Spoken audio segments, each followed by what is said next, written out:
నమస్తే అండి. నమస్తే. యాక్చువల్‌గా బ్యాంక్ అంటే చూడ్డానికి అబ్బా! వాళ్ళేంటి బ్యాంక్ జాబ్ అని అంటారు కానీ వాళ్ళకి స్ట్రెస్ చాలా ఉంటది. రీసెంట్‌గా ఒక ఆమె కష్టపడి బ్యాంక్ జాబ్ సంపాదించి ఒక 1 ఆర్ 2 ఇయర్స్ చేసిన తర్వాత రిజైన్ చేసేసింది.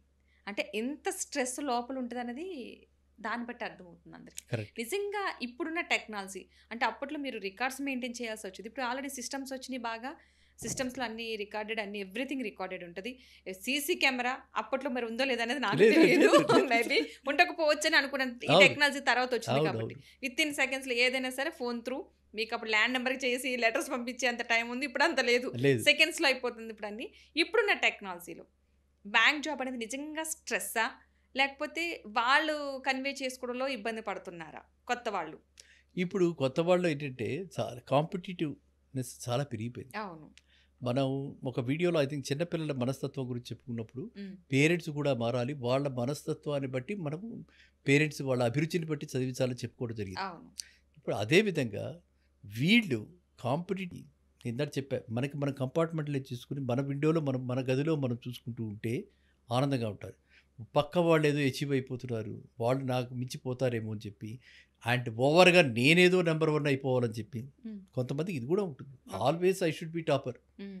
ఏది జాబ్లో చేరాక హ్మ్. పర్ఫార్మెన్స్లో టాపర్గా ఉండాలి. హ్మ్. ఇలాంటి ఎక్స్ట్రా స్ట్రెస్ వీళ్ళే తీసుకుంటున్నారు.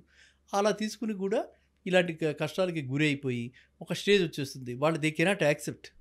అందుకే చెప్తా ఎప్పుడు కూడా how to handle failure. Hmm. You must teach your child, you must teach everyone hmm. And I must also learn.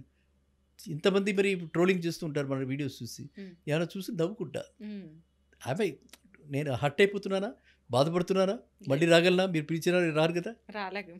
But అవి ఫీల్ అవ్వకుండా వదిలేస్తే హ్యాపీ. హ్యాపీగా మన వీ నో వాట్ వీఆర్. హ్మ్.